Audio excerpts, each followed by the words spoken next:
Good to have you with us as we catch up with another of the Cowboy basketball coaching staff, and it's Robert Guster, who played collegiately at what is now Missouri S&T and has a deep root in college basketball and with Coach Lutz. So walk us through kind of how you became acquainted with Coach Lutz and how obviously you've come to Oklahoma State with him from Western Kentucky. How'd that all start? Yeah, it started many years ago. As I started in my coaching career, I started at the junior college level, working at Missouri State West Plains. We had a bunch of good players and a bunch of good teams.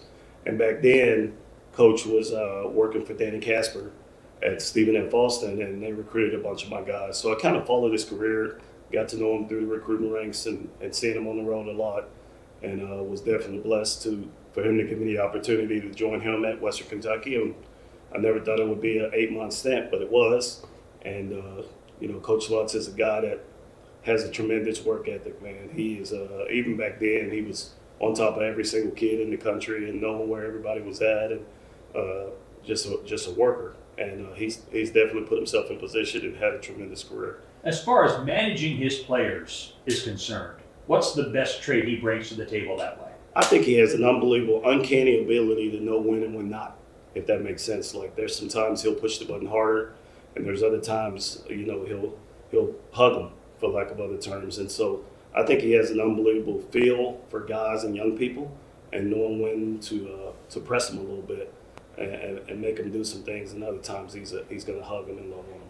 You know, it's funny. I think of the BYU game as an example of that. Late in the first half, Connor Dow has played some, but not a lot. He brings in Tyler Karen, who's a walk-on. Yep. They go on a 9-0 run, right. And then the guys come out of the locker room in the second half, and the starters like they've been shot out of a gun. Yeah, is that an example of pressing those buttons? Very much so. Very much so.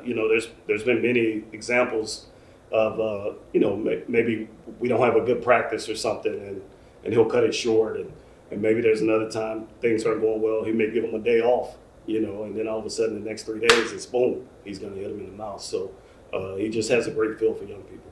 Another thing he has a feel for is coaching in conference tournaments, which is not easy at the low and mid-major level because everything's on the line. Sure.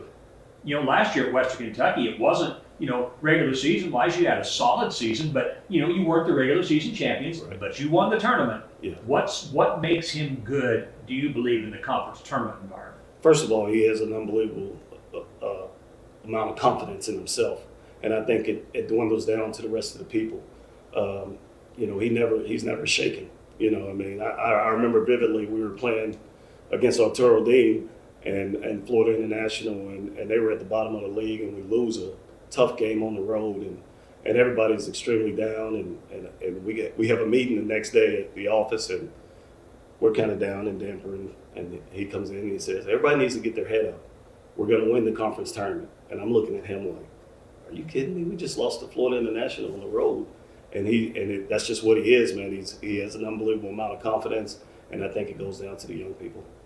You were born in Chicago, as I understand it, but grew up in the Monroe, Louisiana area. That's correct. You think about Louisiana basketball history, and just a few names: Bill Russell, Karl Malone, Clyde Drexler, Willis Reed, Elvin Hayes, and a whole bunch of other elite Hall of Fame players. Not just Hall of Fame players, elite Hall of Fame players.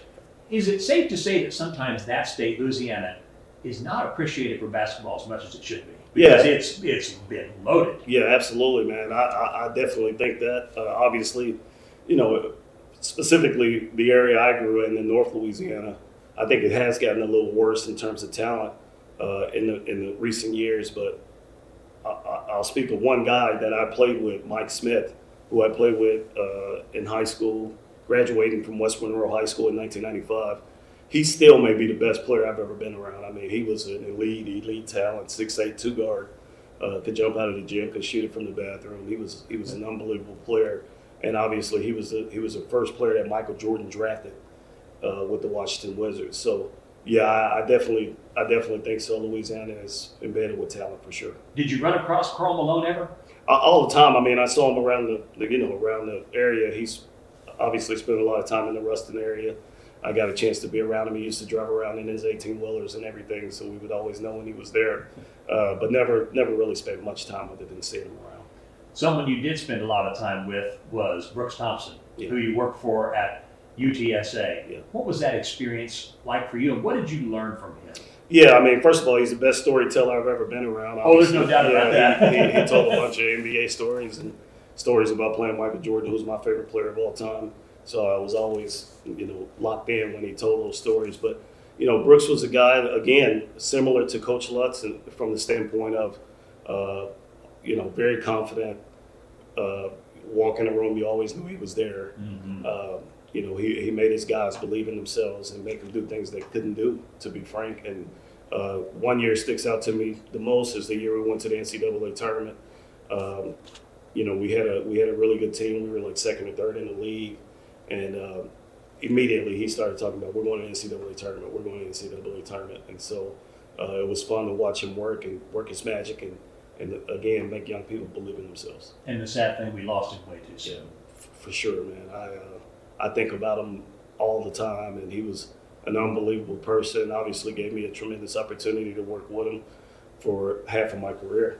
So I spent 10 years with him, and he was a great husband, a great father, unbelievable leader to young people, for sure. Oh, without a doubt. He was a one of a kind. You played 4-year college basketball at what is known now as Missouri S&T. Back in those days, Missouri Rolla. Yep. That's not an easy place to get into school. Yeah. Smart people run around that place. Yeah, I'll be honest. Yeah, most of my teammates were engineers, and frankly, if I would have tried to be an engineer, I would still be in school. So I was blessed to have an opportunity to play there, get my school paid for, playing for a tremendous coach in person, Dale Martin, and it was a great place for me. I really became connected to the community at West Plains.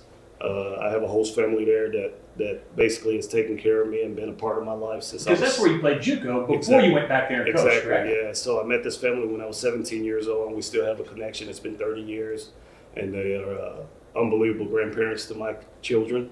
And so I wanted to stay in the area, and Rolla was good to me and gave me an opportunity to do that. When you get into coaching, and you got to spend a lot of time with Brooks, and you were able to sort of lock down even after UTSA at Texas State, where you kind of stay in the same place. Right. So that's quite a blessing, because a lot of times, like what's happened this year, you're 1 year at Western, then you're here, but you got to spend a long time in one place, which I'm sure you're grateful for. Yeah, absolutely. Especially I had young children at that time.